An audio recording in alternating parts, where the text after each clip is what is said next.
Malaysia গেলে আসতে মনে বলে না আমার।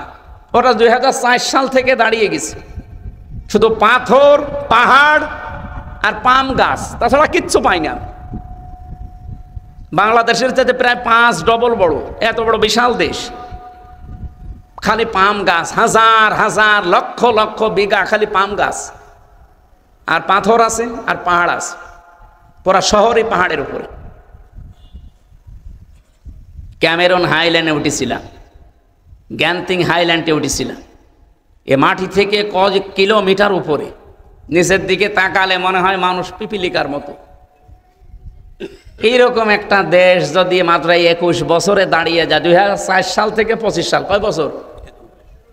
21 বছরে যদি আজ বিশ্বের মানচিত্রে সিঙ্গাপুর দাঁড়িয়ে যায়, তারা থাইল্যান্ড, ওরা নারীর ব্যবসা করে খায়, তারা দাঁড়িয়ে যাচ্ছে।